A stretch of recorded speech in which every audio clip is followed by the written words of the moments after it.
So, in keeping with my promise to stay in touch more often, I'm going to try to do a video maybe once a day, or at least every other day. I'm not going to let it go like it did before. It went for several weeks.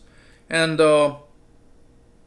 I'm finding that after I do a video, I find myself feeling less rage. But it all, it comes back. But I mean, it seems like the therapeutic effect is starting to finally kick in. When I started this channel, 2018 was it? I was toxic, and I am still toxic too. But I mean, really didn't get much benefit because I didn't have anybody watching my channel, and I don't want anybody to like. I'm not asking anybody to like my videos, but I'd like to get at least 400 subscribers. I'm about 360, so I ask that you subscribe, but you don't have to like the videos. I have noticed that the like ratio is very high on my videos, like 80, 95%, sometimes 100. Can't really figure that out because the comments themselves, the actual comments that are written, are brutal comments, negative, hate-filled comments. Not all of them. So I don't know why I can have so many videos that they're liked.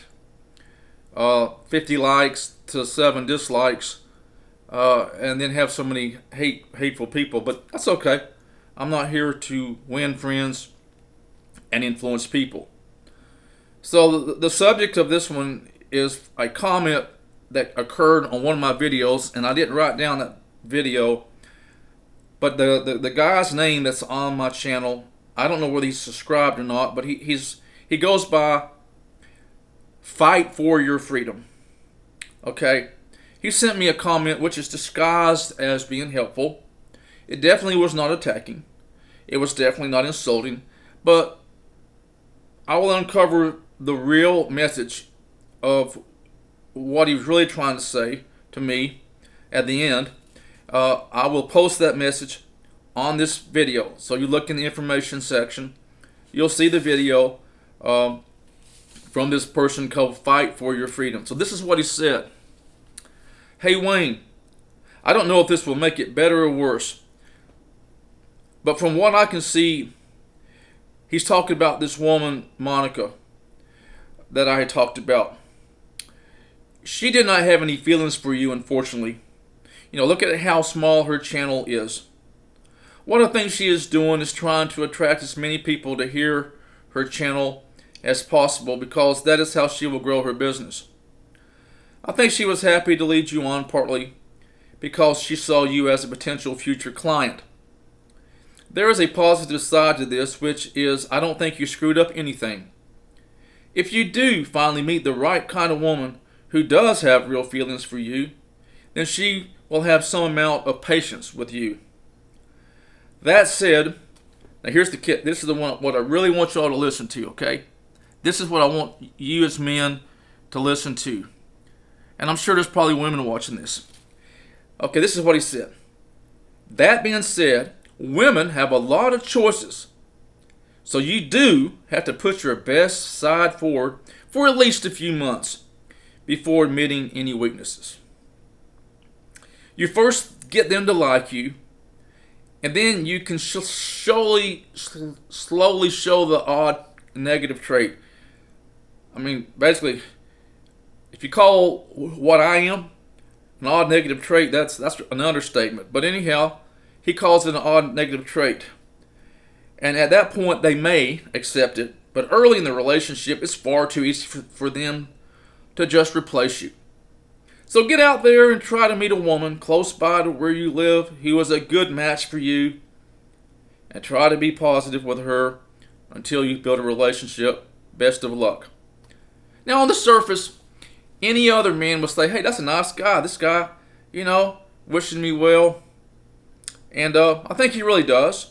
But it's totally based in ignorance, and which I'll get into. Like I said, my videos aren't going to ramble on like my former coach, Alan Roger Curry. He would talk for 2 hours and not say anything. So my videos are always going to be around 30 minutes or maybe just a little longer. This one probably won't be that long. So I'll get to what this guy was really trying to say to me and to men in general. Um, talk a little bit about my financial situation. I have basically $20 in my checking account. I did DoorDash this month, and I made about $1,200, and I hate it. I hate going. I go out maybe almost every night for 4 hours, make 65, 50. It is a very hard way to make a living. Driving downtown Chattanooga and all parts of the neighborhoods and crime and police cams everywhere. And then I get the Social Security check, and it's just living from check to check. I need a job. I need another job. I need a job where I go to work and make money at a place, and then additionally maybe do DoorDash. But just wanted to put that out there. I'm barely surviving. So before I get to this, I'm going to tell you a little bit more about what this guy is really trying to say. The bottom line in what Fight for Your Freedom is trying to tell me is pussy rules. Pussy rules you as a man. Okay? Basically, he's saying, he's not telling you that directly. You as a man, and I've said this before, you have to be more than the woman you're after. You have to be Mr. Cool. You can't show your problems. You can't have any sign of psychological disorder. So, and this is what he's trying to say is you have to outsmart the woman, or you have to present a persona that you're more than the woman. She can be anything she wants to be, screwed up, not have a job, live with her parent. I mean, she can be have all kinds of negative traits, but not you. So, if you speaking frankly, any negotiation that you make with a woman, and you are a loser. Okay, if you negotiate with a woman in any way for her to be with you sexually or in a relationship, you're already a grand loser. Okay, you will always lose when you negotiate with pussy or women. I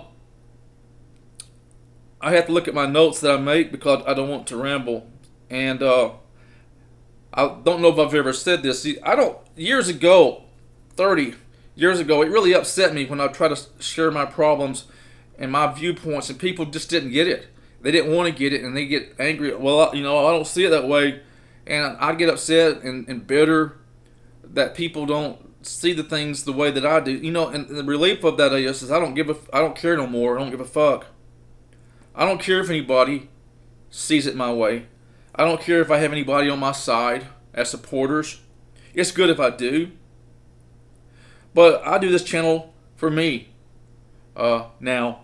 I don't care who agrees, who disagrees. I mean, it's good when people agree. But I'm not looking for people anymore. I don't go out and try to elicit people that will be on my side and believe the same feelings that I have and toxic attitudes about women. I don't care no more.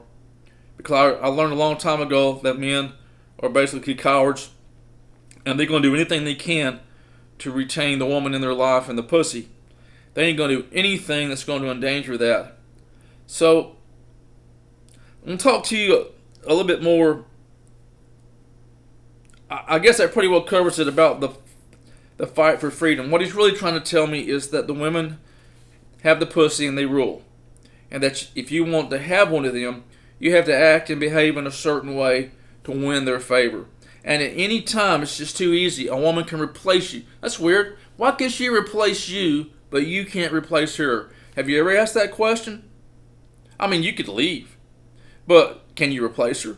I mean, you can say, get out of my life, but can you replace her? And the answer that most of you are going to say is no. You have to wait until the next woman picks you up on the side of the road and feels sorry for you.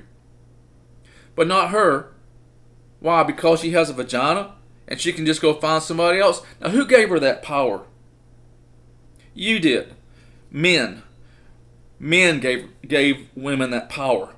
The powerful men, the men that have set up the prostitution, and the men who reward women with gifts and money.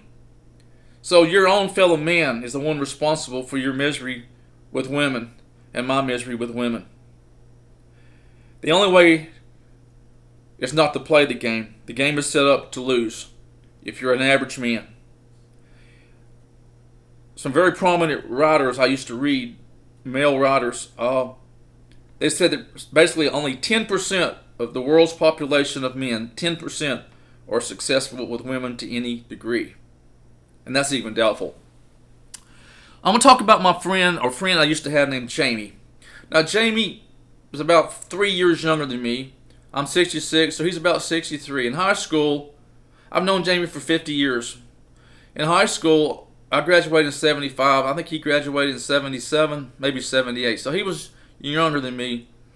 He was a good athlete. We played basketball. He was better than me, and he was strong. And he came up with a good family. He was a Southern Baptist like me, and he had a sister, one sister.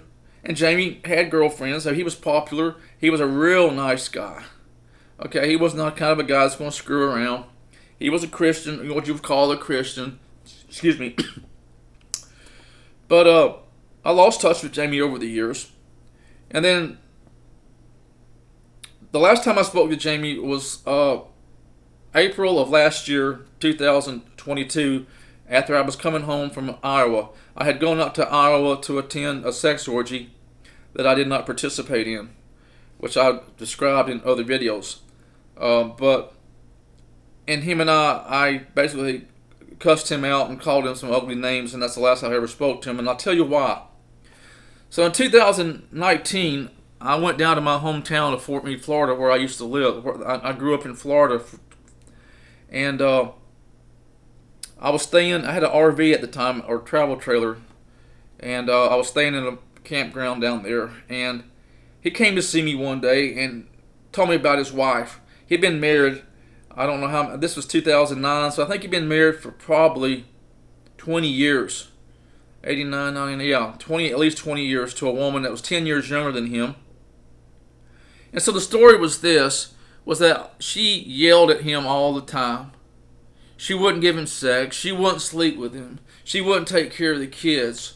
All she does is stay in bed and take her painkiller medication and rides around town. Fort Meade's a small town of 4,000, 5,000 people, small red, 1.5 miles this way, 1.5 miles the other way. It's just a little old small town in Polk County, Florida. So this is his life as a married man. No sex, taking care of the kids, fixing the meals. Now Jamie is a citrus farmer. His parents grew up in the citrus industry and owned about 200 acres of citrus farm, and they're dead. But so Jamie has spent 50 years of his life working in the Florida sun, working in orange groves. When you look at Jamie's skin, it looks withered and like an old man, like an alcoholic, drinks in their skin. And because when you work in the Florida sun, it's brutal. And so you work outdoors 10 to 11 hours a day in that heat. So the Florida orange groves has really made him look aged, even though he's younger than me. But the point I'm trying to make is, while he's out busting his ass, it gets at 5 o'clock in the morning, and getting home and then fixing meals and picking up the children. She's not doing nothing. Now, he told me in 2009 that his wife came up to him one day. She was working as a teller at a bank, at least doing something, at least making some money for the family, and said, I'm feeling depressed, and I think I'm just going to quit. And my friend, what does he do? Oh, okay. Instead of challenging her and saying, no, I don't want you to quit that job. I don't want you to stay at home. I said, you face your depression. Do what you have to do. Get counseling, but don't quit that job. I'm not going to just sit here and work. Well, no, he doesn't. Now, Jamie doesn't have an angry bone in his body for us. He don't show it if he does. Like I said, he grew up popular in his class. Very, good grades, good athlete. He lettered. He was sports, football, all of it, basketball. He played varsity basketball as a white person. That's hard to do in a small town, to get on a basketball team if you're white, especially in a small town. And I felt a lot of anger when I heard this story, and I said, nah, I'm not going to attack him over it. I wasn't as hostile. This is 10 years before I put up my Love Left Me Forever channel. I didn't even know what YouTube was. I don't think I even knew what YouTube was then. But the point is I'm trying to make is I got angry when I heard that story. And he told me other stories over the years about him getting yelled at for 45 minutes for doing this or for doing that. And she's sitting at home and taking care of 3 kids. And so then Jamie told me the story about his daughter. Daughter was promiscuous. She slept with some college professor that was married. And then he has a son he was about 18, 20 now. He was young. And he's got some kind of mental problems. And he's got to have special education. And he has to, just always some problems. His whole family's fucked up, basically. Not the family that he grew up in, but the family he created by this woman. Okay? And so all this finally came to head last year. I had gone to Iowa. This was after I had had the restraining order from my job at that flooring store I told you about. And the company lied and said I sexually harassed my boss, and they fired me because basically I had gone to my supervisor and said I was feeling suicidal, I needed help. So it wasn't her that did it, it was the company. And then they lied. I got fired. And then when I tried to go to the court to tell my side of the story, they threatened to file perjury charges against me, which would have resulted in me being arrested. So I never got to tell my side of the story, what really happened. And the only positive light of that story is that I ended up with $3,500 of unemployment, which was a very small, it did not resolve the internal pain and the anger that I feel about it. And I still had not resolved it. So anyhow, I'm coming back from Iowa, and me and Jamie were talking on the phone on the way out there. I told Jamie where I was going, and he was supporting me.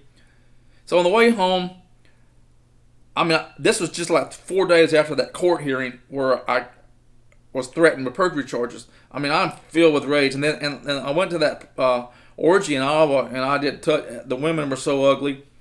It was so gross. It was terrible. It was a porn producer that owns a porn site called Private Society. So you can go look at it, privatesociety.com. The women that he has on there are pretty, But this women that he brought to this orgy for us men was awful. I did not touch them. I spent 3 hours in this room watching these guys bang these women and every possible sex act and condoms all over the floor, and it's just weren't for me. So I came home disappointed that I didn't get my needs met. And I was talking to Jamie, and then finally I got real angry. I said, man, I'm really angry at what happened to me in that courtroom. And I started yelling, and hung up on him. And so he never called back. And I got pissed about it. I'm thinking, here this guy is, he's being yelled at for 30, 40, now he's being yelled at for probably 40, 35, 40 years, 30 years with his wife. It's yelled at him.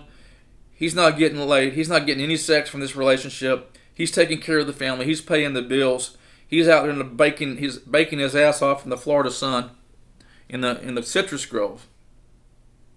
And I finally lost it. So I called him back and left the message. It went to his voicemail. I said, you know something? I said, if your parents, this is what I told him, and I know I'm going to get a lot of flack for this. I know a lot of people are going to, that's fine. I said, if your parents saw the kind of man that you became, they would turn over in the grave. You're not a man at all. I said, you live with a woman who doesn't give you shit. She don't give you sex. She doesn't do nothing for you, and you let her stay at home and take her pain medication and get high while you're out busting your ass in the Florida Grove.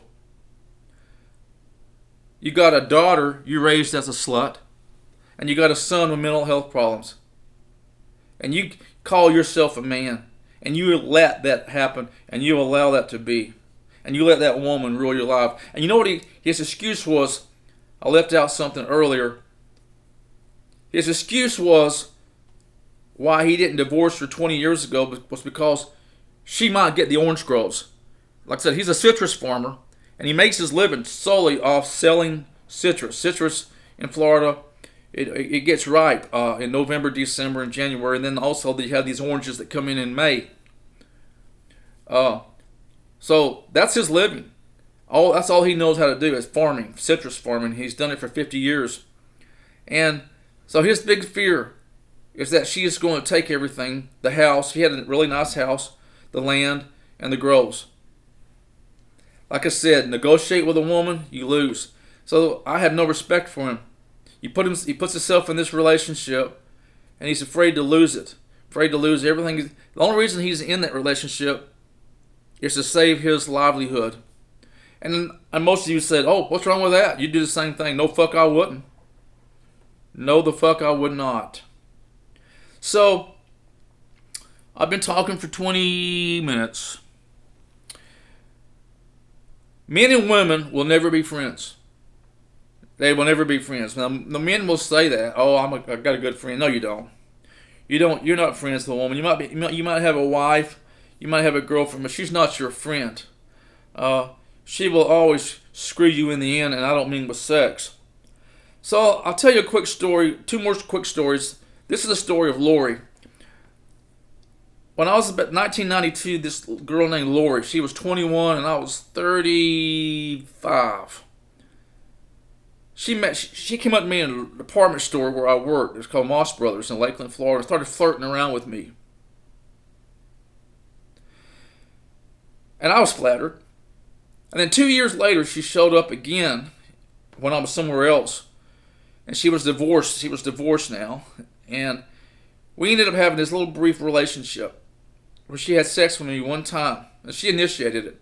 And then that was the last she would have anything to do with me for 5 years. And what she did is she trapped me in this relationship where I'd come. She wanted to go out to bars and drinking because she didn't have a car and she had no money. So I'd take her out to the bar thinking I'm going to get sex later, and never did. And then she'd go off and run off with these other guys at the bar. And then lots of times I'd get mad and go home. Let's leave her. I would abandon her 20, 30 miles away from home. And I knew she was going to get home. She may have to suck her way home, but she'd get home. And so and I was a victim of this for like 3 years. And, cause I got hooked on her emotionally. And then we didn't have sex for, that was this one time in 92, this fluke. So in 1996, 4 years later, she calls me up at 3 o'clock in the morning and wants to come over. She found my number in the phone book, and I was still in Lakeland, Florida. She's 25, I'm 39. She comes over, and I still have a lot of, this is when I'm going through my addiction. I'm drinking every day, 7 days. I'm a heavy porn addiction. This is when I was making my threats to people, in my life, saying ugly, nasty things. This was the lowest of my life. I was in therapy every week, two times a week at least. And that decade of 1990, I got hospitalized twice. And there are many close calls. But the point is, she couldn't figure out all the rage. Like she forgot all about all the way that she had treated me before. And so one day in Sojourner, we're having this argument one night. That night. And I said, I don't want anything to do with you. She said, I don't understand why you're so angry at me. She says, why can't we just be friends? And I cannot believe what I said to her. I'm just amazed at the wisdom that came to me when she said, why can't we be friends? And I looked at her and I said, as long as you have a pussy, we will never be friends. She said, what you want me to do? Change my motherfucking anatomy? I said, I ain't talking about that kind of pussy. I'm talking about the emotional pussy. That pussy, that invisible pussy that gives you the power to come over my house and call me up at 3 o'clock in the morning and I respond. And when you decide that you're ready to have sex, you can choose, but not me. And she finally got the message.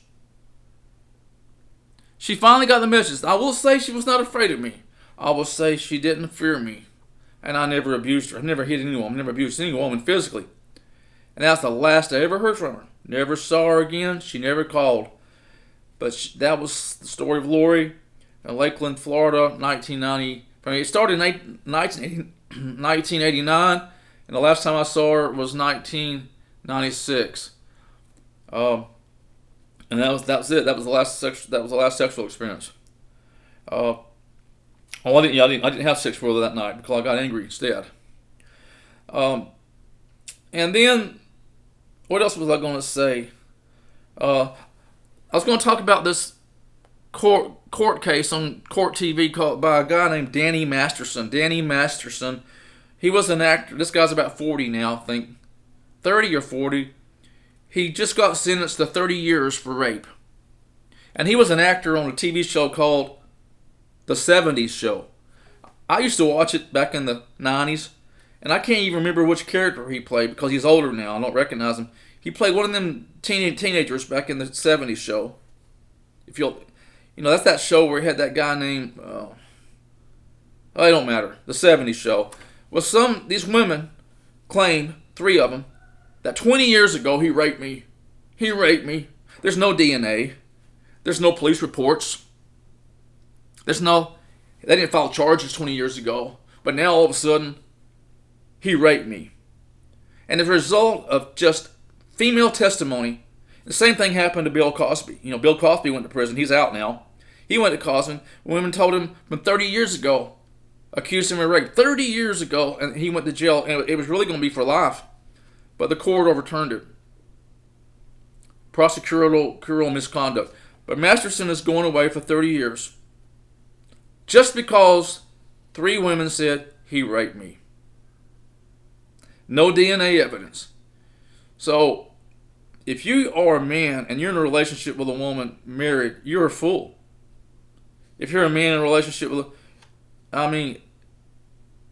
if you think it's worth it, you're a fool.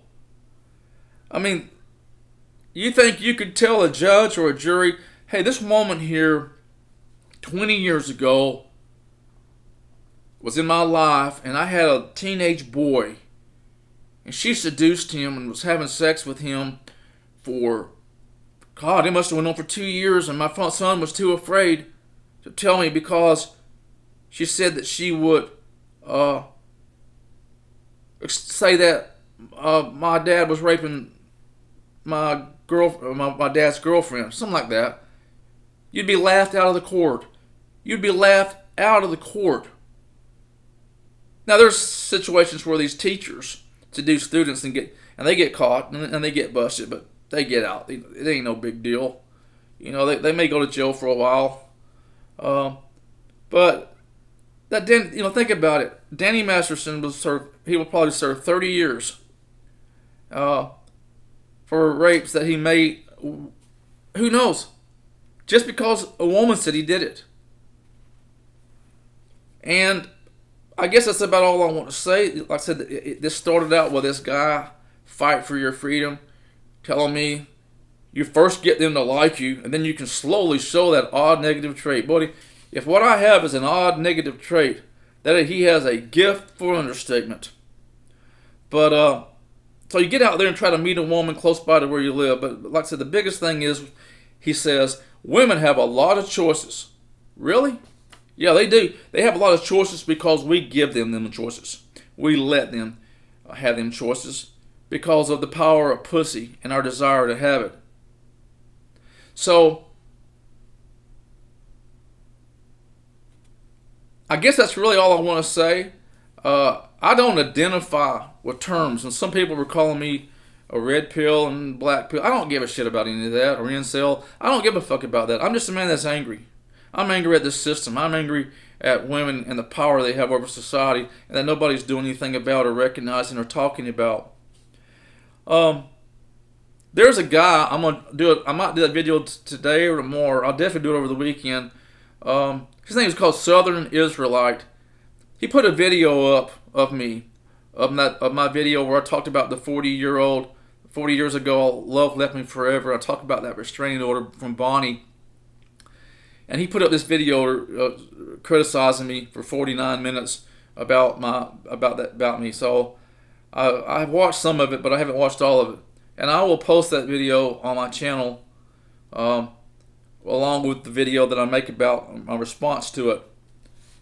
But the bottom line is, if you negotiate with women in any form, you lose, and you're a loser. And the great thing is, I don't care no more if men accept me, think I'm crazy. there.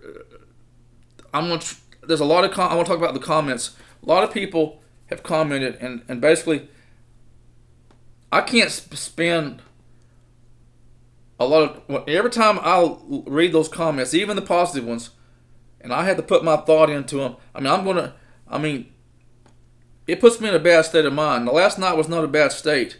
I have to take a break from this. Making these videos is toxic to me.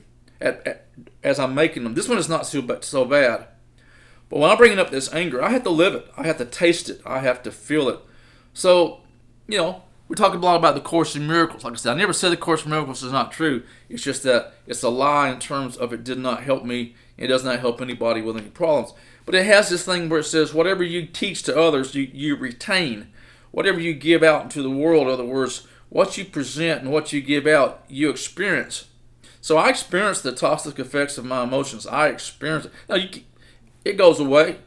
I mean, once I let it out and release it, it's not as toxic anymore. Yesterday was a terrible day. And fear. Fear all the time. So you can rest assured that your toxic comments to me definitely have an effect. And my toxic comments to you have an effect. But the only difference is I'm willing to continue on this path, as painful as it is sometimes. So I guess that's enough. I talked for 31 minutes, and that's more than I wanted to speak. So I'll go ahead and put this up here in a few moments, and I'm going to post what this Fight for Your Freedom said. Thank you.